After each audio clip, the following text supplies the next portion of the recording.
friends, welcome to an episode of Cardboard. This is a solo cardboard since you're not going to see a lot of live play here because this game doesn't really warrant it. I'm pretty sure I can show you everything to it by myself. This is a game that, as far as I know, is still being produced, so this is one you can find. I myself found it at a store chain called Five Below, and it was on clearance. So I took a shot at it. It attracted me. You'll see why in just a second. The game is called Roll-in-One. And this game is a golf game. Now, I'm not a huge golfer. I've hit a few balls here and there. I love miniature golf, but as far as golf goes, the attraction to me is just getting out in the outdoors and smacking around a little ball with a club, not even throwing this tiny ball into a just slightly bigger hole. It's being out in nature and maybe being out with some friends, and that's golf.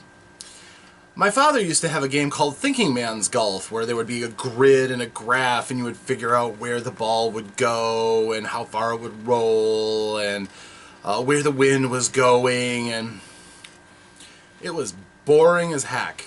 It was kind of cool though, because it had a plastic cover over it, and you'd have a grease pen and you would mark where your ball was. There were some things to it, and maybe one day I'll review that because I've seen it in a number of Goodwills. But this case, this strips it down to as dead simple and dumb as possible.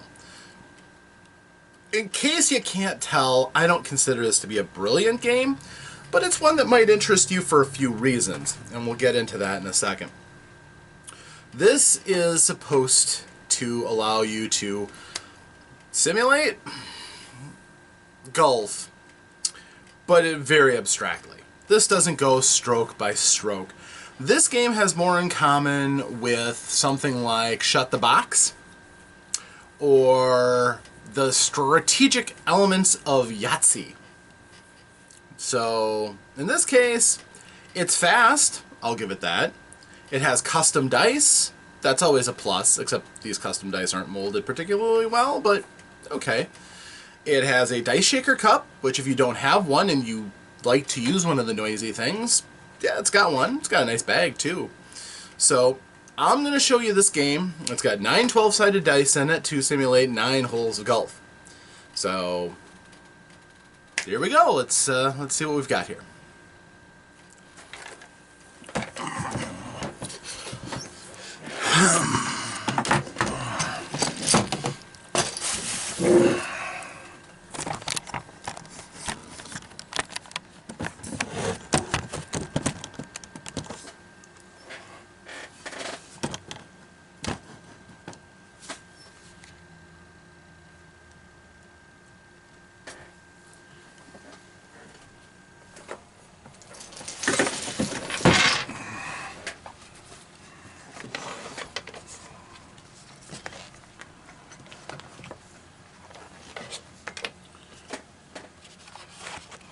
And we'll just cut that back a little bit.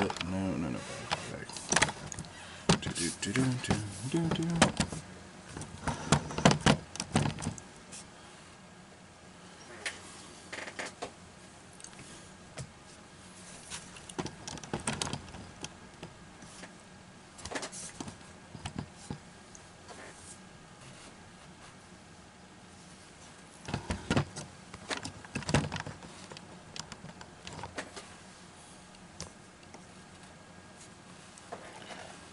Alright, here we have my own custom play mat that I use in my actual tabletop games, and here is Roll-in-One. So, we open it up, and this actually did come, what caught my eye was that this came in a clear box that was big enough for this, and a gap on the top where it had the dice to show off.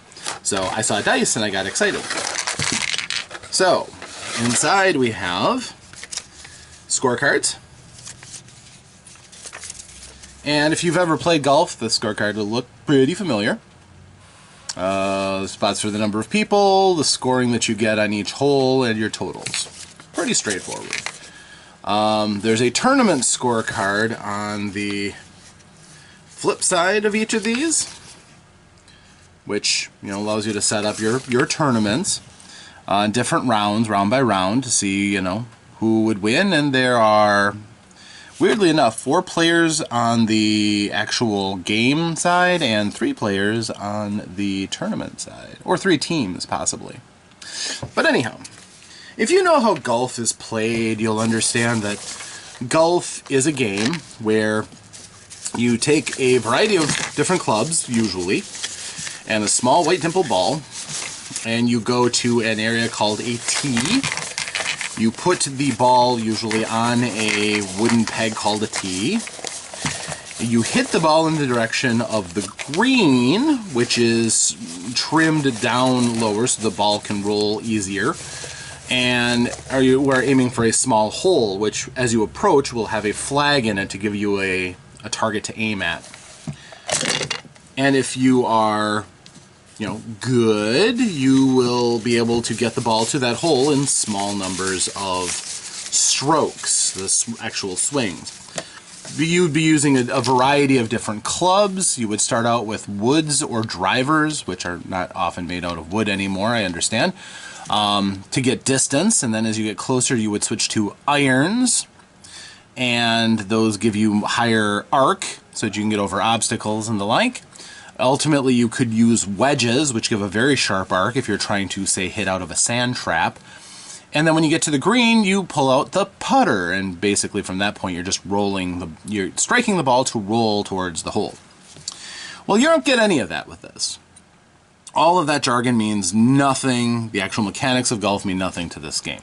You have a dice shaker, a bag to hold everything, and these 9 dice. Now, they're color-coded, and each of these different colors stands for a separate hole. Now, I've got instructions here. I'm going to quickly break this out because this is kind of fun. How to play, and this is just too much fun. Using the shake, roll all 9 dice. So, I haven't introduced the dice yet, but basically the dice are color-coded. And the white ones are par 4s.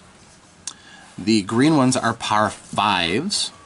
The red one is a par 3. And this orange one is a par 3 that you can possibly hit a hole-in-one on. Now, the par on each of these is the number that's in the circle. And there's usually one facing of that, I believe. Maybe a few more on the more generous holes. There are hexagons around a few of the numbers, and that would be a birdie result where you hit one less than what what your par is, and that is par. So this is a par 4. Birdie is a 3, and if you could hit 2 under par, which I don't really think is possible on these dice, that would be an eagle. So that's only possible on the par 3. That gives you a shot at that. Now, 12-sided dice. Why do we have 12-sided dice? Because it gives us a nice number range. On the low end is a birdie and a par, but on the upper end you can hit far more strokes, and this drives up your score. For instance, on this par 4, a particularly bad hole could end up in a result of 8, which is 4 over par. That would be a pretty disastrous run for somebody who is playing and expecting to be good at it. Say a professional who is playing. And you might notice too on this die, and just from looking at this, it's not cast perfectly well.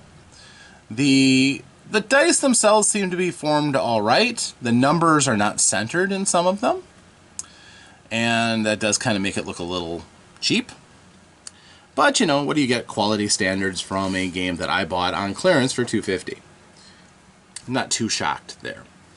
So that's the mechanics of the individual dice and how they work. So we put them into the shaker.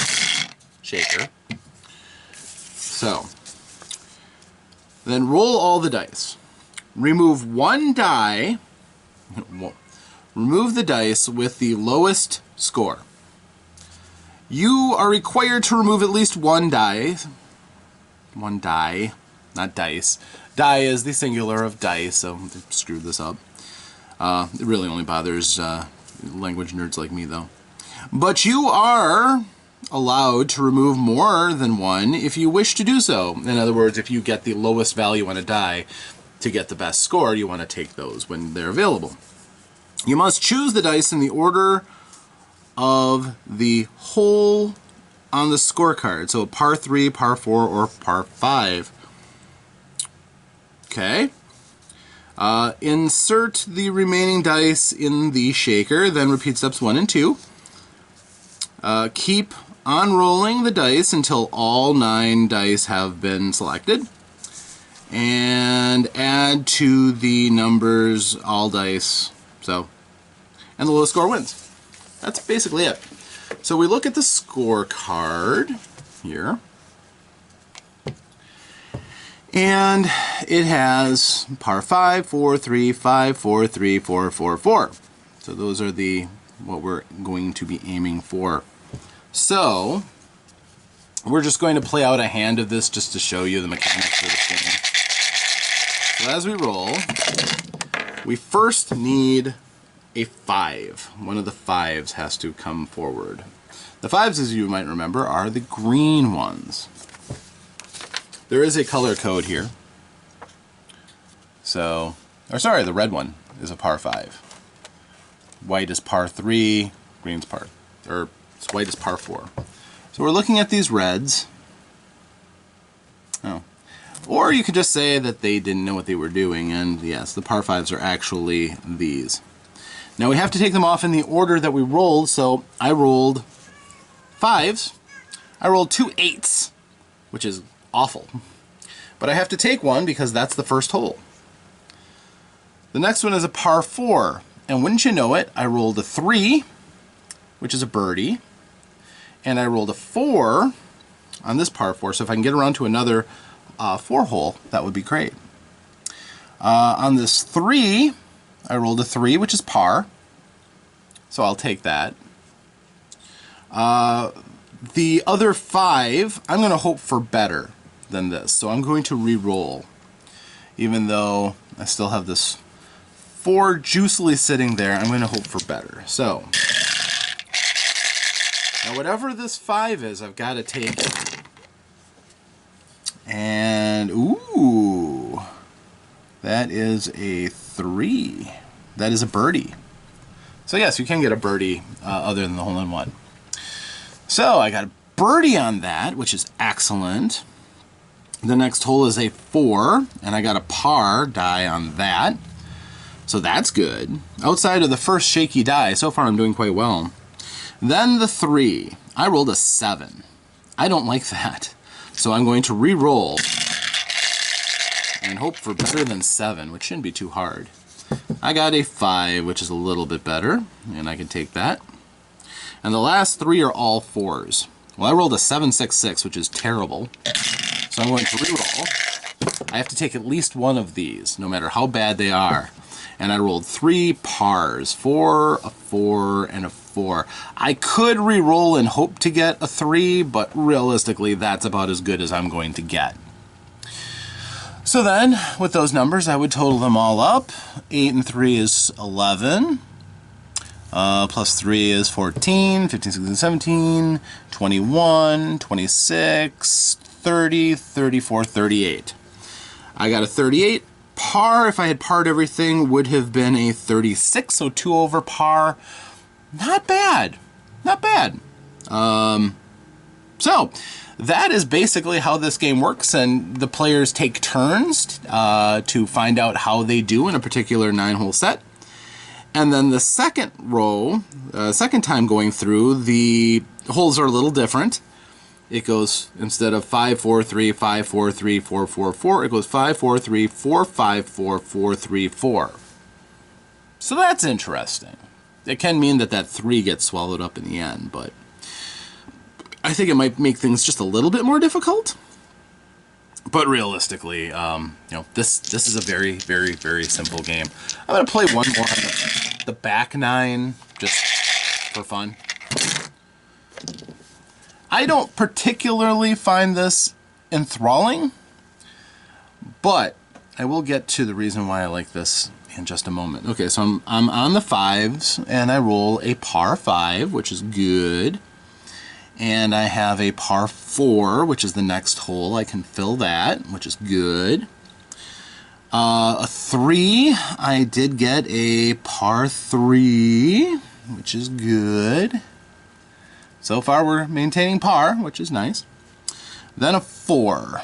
Then they go 5, 6, 6, 7. Nope, we're going to re-roll.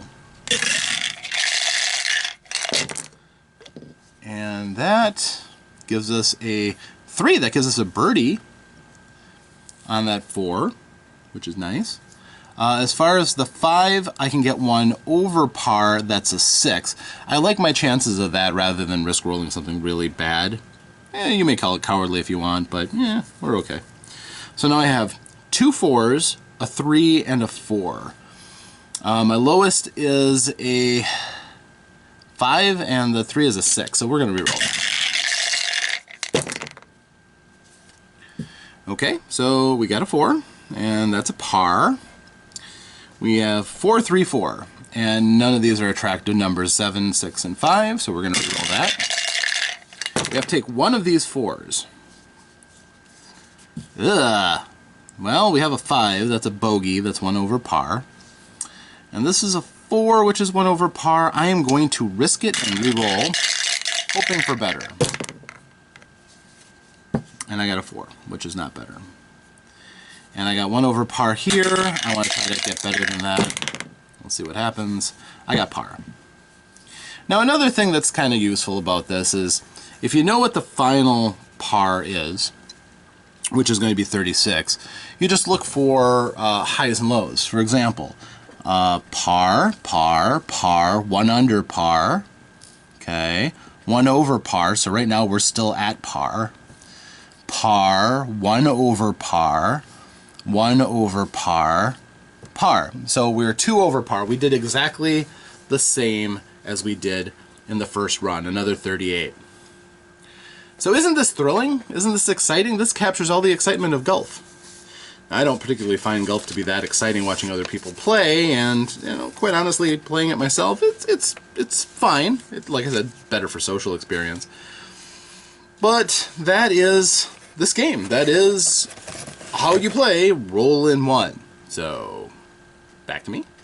So, right now you might be asking, Rob, you seem pretty nonplussed about this game, and it's true. Golf doesn't stimulate my excitement at all. It's going to be playing this just a couple of times for fun, quite honestly. Why is this exciting to me? Well, a couple of reasons. Number one, it shows the value of custom dice. With custom dice, you can do a lot of different things. Sure, you have 12 faces on this die, but by not just having 1 through 12, you can do so many different things with them.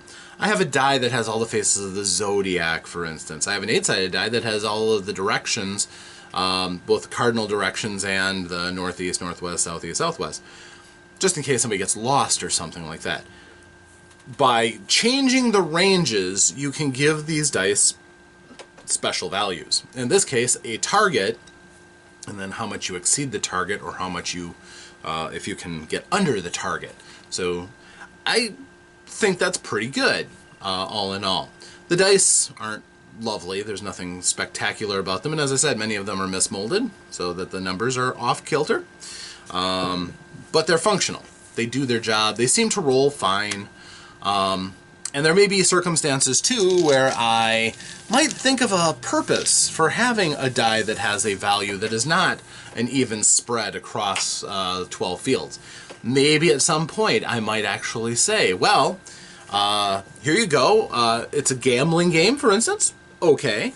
You have to beat the house. The house has a die, and they will never get a 1 or a 2, but they will also never get a 12. So all you have to do is beat them with your normal 12-sided die, and I'm going to roll this, and we'll see. And if I'm rolling the 5 par, that's a really tough challenge because I have a higher number range. And if you ever roll a 1 or 2 or a 3, you're not going to be able to beat this die. So straight out, you're going to lose. If I want an easier challenge, I could roll the par 3s, which give a range from, in one of them, a range from 1 up to, I believe, a 6, maybe even a 7. So, no, they even go up to 8. So, I could make an easier challenge for somebody who's rolling that kind of die. I could just use this for gambling, and it would be okay. It would be something a little bit different, shake things up. If I'm going to run a casino adventure, I could have these to do that. As I said, all in all, simulating golf is not really anything that I've ever seen the attraction of. I know that Tiger Woods PGA was a pretty successful video game series, but this does not feel like golf. It may use the scoring system and everything, but when it comes down to it, it's as much strategy as Shut the Box or Yahtzee. So, if you think that having these custom dice would be useful to you, by all means, go ahead and get it. Like I said, that little gambling game I came out with, if you set up different odds for the different numbers, could be an entertaining way of minimum preparation. Just throw a couple of these in your bag, and I can have a game that my players can throw gold at, possibly win some, have better chance of losing some, and go on from there. If, on the other hand, I just wanted to play a game that's relatively mindless about me versus you, let's see who rolls better on random dice. I've done that before. I've taken a huge pile of dice and rolled until I've rolled either maximum value on all of them or a 1 on all of them. Relatively mindless, but, you know, it can entertain for a little while. So this is much the same. It is that kind of a game. So if that interests you, go for it. You could probably find this game for $5 at a either Five Below's website or to a Five Below store, and you know they have their shipping and everything. Or if you're like me, you find it on clearance. Yeah, I thought $2.50 is a pretty good deal. $5 wouldn't even have been that bad for, like I said, custom dice. But all in all, I think it gives pretty good value for what it is, because I'm going to find another way of using it. So that's my experience. Hope you liked it. This has been a solo cardboard, and join us again next time when we'll dig up some other relic of gaming history and play it before you. Thank you, and farewell.